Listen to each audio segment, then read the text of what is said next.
नमस्कार दोस्तों, मैं विनय दुबे मुंबई से। बहुत ही रोमांचक दिन इतिहास के पन्नों में आज दर्ज हुआ है। 22 जुलाई सन 2020 डॉक्टर कफील सर की सुनवाई इलाहाबाद हाई कोर्ट में आज होनी थी और कुछ स्वास्थ्य कारणों से मैं आज इलाहाबाद नहीं पहुंच पाया। और जहां तक मेरे भाई वहां पे थे जिन्होंने इलाहाबाद हाई कोर्ट के जरिए से जानकारी जो मुझे भेज रहे थे, पल पल की चीजें मुझे आ रही थी, मैं बताना चाहता हूं आज बहुत ही रोमांचक दिन था। हम बहुत करीब थे, आप समझिए बहुत ही मामूली अंतर रह गया था कि डॉक्टर कफील खान के रिहाई के ऑर्डर्स आ जाते हैं। लेकिन जो भी तथ्य डॉक्टर कफील के परिवार की एडवोकेट की टीम ने रखी है, उसको देखते हुए जज साहब ने एक मौका लिया है। अगली तारीख हमें 27 जुलाई की मिली है और बहुत ही हर पल ऐसा लग रहा था कि बस अब हो गया, फिर ऐसा लग रहा है कि अरे कुछ प्रॉब्लम्स हैं, फिर अपडेट आ रही कि हो गया। ये बहुत ही रोमांचक दिन था और मुझे लगता है कि पूरे देश को इसकी उत्सुकता थी कि क्या हुआ। हजारों की संख्या में मैसेजेस मुझे मिले, मेरे मैसेंजर्स पे, मेरे व्हाट्सएप पे। भयंकर लोगों के अंदर एक उत्सुकता थी कि आखिर हुआ क्या। इसी बीच देखा बहुत सारे लोगों ने सोशल मीडिया पे पोस्ट करना शुरू कर दिया, रिहाई हो गई है, सारी हो गई। एक पल मुझे वो खुशी मिलनी, एहसास होना लगा था कि देखिए जिस दिन डॉक्टर कफील खान जी रिहा होगा पूरा देश जश्न मनाएगा। चाहे हिंदू हो, मुसलमान हो, गुजराती हो, उत्तर भारतीय हो, सब एक तरह से एक तरफ दुआएं कर रहे हैं उनके लिए, रिहाई के लिए। और हम लोग बहुत करीब हैं। बहुत ही मामूली अंतर से अब रह गया है कि सुनवाई अब जहां तक है कि 27 तारीख को फैसला आ जाएगा, ऐसा मेरी और टीम की उम्मीद है।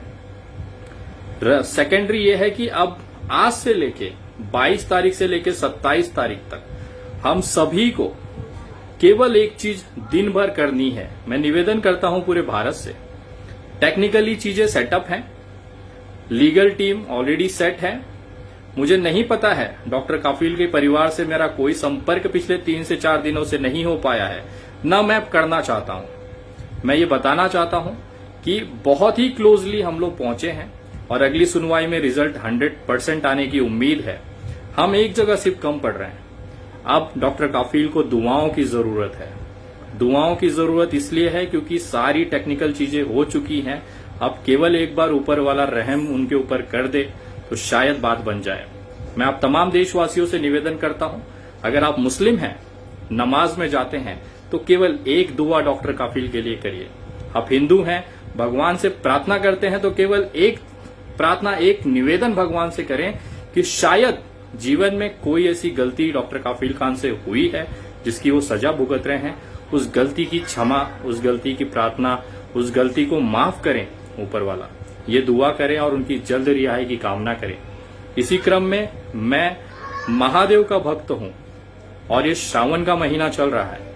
मैं आप लोगों को आज बताना चाहता हूं, मैं अगले 1-2 दिन के अंदर अंदर हमारे आराध्य देव काशी बाबा विश्वनाथ के मंदिर के दर्शन करने के बाद वहां पर डॉक्टर कफील के रिहाई के लिए रुद्रा महाभिषेक का आयोजन करने जा रहा हूं, जिसमें जितने भी हमारे हिंदू सोशल एक्टिविस्ट हैं, मुस्लिम भाई हैं, ये सारे सम्मिलित होंगे और 26 तारीख तक वहां पे ये प्रोग्राम चलता रहेगा। लगातार हम ऊपर वाले से प्रार्थना करता रहेंगे। श्रावण महीना पवित्र महीना होता है हम हिंदुओं के लिए और महादेव साक्षात कष्ट हरने वाले हैं। मेरा ऐसा विश्वास है उनके ऊपर। आज तक जब भी मैं संकट में रहा हूं उन्होंने मदद की है और मेरे भाई डॉक्टर कफील जी अंदर हैं और उनकी रिहाई के लिए ये मेरा फर्ज बनता है कि मैं जो हो सकता है करूं। लीगल टेक्निकल सारी चीजें मैं लगभग अपनी तरफ से प्रयास कर चुका हूं। अब केवल ऊपर वाले को मनाना है और उसके लिए मैं बनारस आ रहा हूं और काशी विश्वनाथ में दर्शन करने के बाद वहां पे उनके लिए खास तौर पे डॉक्टर कफील जी को रिहाई के लिए रुद्रा महाभिषेक का आयोजन कर रहा हूं। मेरे साथ में बहुत सारे सोशल एक्टिविस्ट वहां पे होंगे, बहुत सारे लोग होंगे जो इस पूजन में, इस आयोजन में सम्मिलित होंगे। और मैं आप तमाम लोगों से निवेदन करता हूं कि जहां पे भी आपको मौका मिले, आप लोग कृपया करके डॉक्टर कफील खान और उनके परिवार के लिए दुआ जरूर करें। बहुत सारे लोगों के मन में सवाल चल रहा है, जो कंट्रोवर्सी चल रही है चंदे को लेके, पैसे को लेके, मैं बताना चाहूंगा अरबों खरबों रुपए का चंदा आया है, 25-30 हजार करोड़ रुपए का चंदा आया है, लेकिन वो सारे चंदों का हिसाब डॉक्टर कफील खान की रिहाई के बाद मैं पर्सनली उनके घर पे जाके डॉक्टर कफील खान जी से मिलूंगा। मेरे साथ में पूरा बैंक स्टेटमेंट होगा। उस बैंक स्टेटमेंट के साथ में जो आंकड़े होंगे उससे 25 से 50,000 ज्यादा मैं लगा के जो कैश आप लोगों ने जो दिया है, जो आप लोगों ने डोनेशन, जो चंदा आप लोगों ने दिया है इस केस में मदद करने के लिए, जो खर्चे हैं वो खर्चे और प्लस ये जो बचे हुए पैसे हैं उनके परिवार और खास तौर पे उनकी पत्नी को हैंडओवर करूंगा डॉक्टर काफिल जी के सामने। और कोशिश करूंगा कि वहां से आप लोगों से रूबरू कराऊं मेरे साथ एक वीडियो में डॉक्टर कफील खान, उनकी पत्नी, उनके भाइयों के साथ में। तो मेरा प्रयास चल रहा है।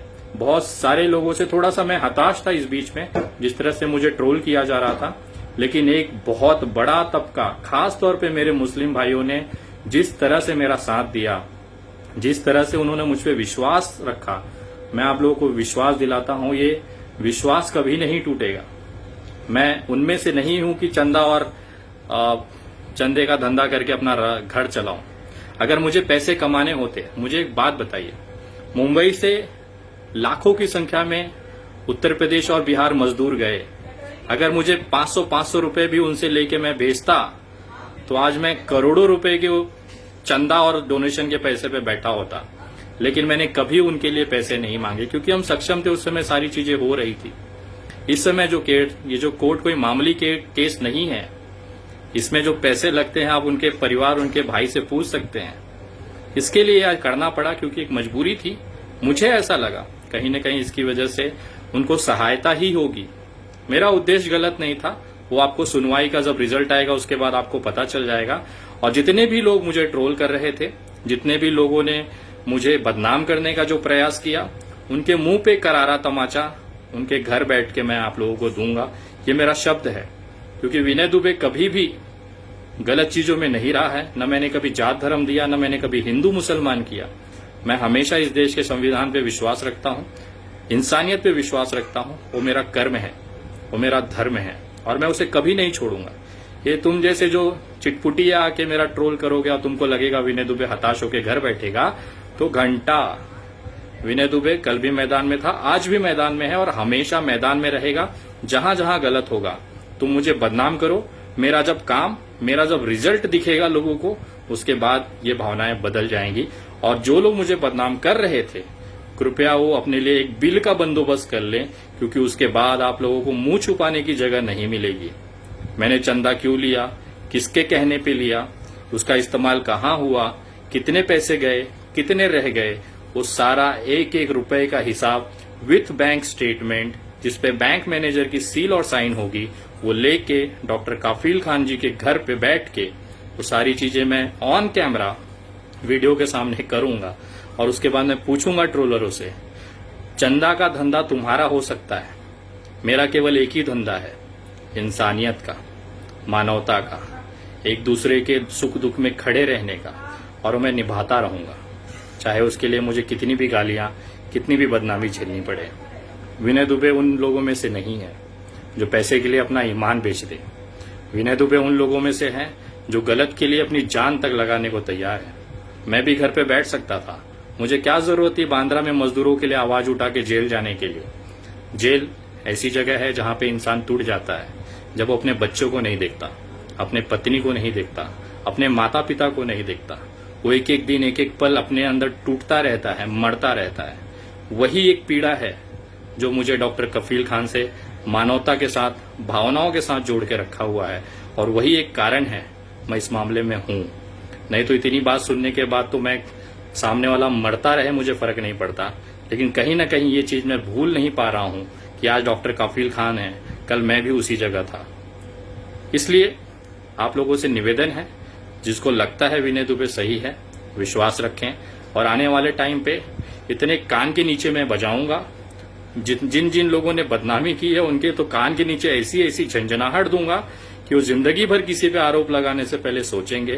क्योंकि मैंने आज तक कोई भी बात की है तो बिना सबूत नहीं की है, बिना प्रूफ के मैं मुंह नहीं खोलता हूं। और अगर मैंने इतना बड़ा डिसीजन लिया है, इतनी बड़ी चीजें मैं सोशल मीडिया पे खुले तौर पे, सार्वजनिक तौर पे कर रहा हूं, तो उसका कुछ कारण है, उसका कुछ सबूत है।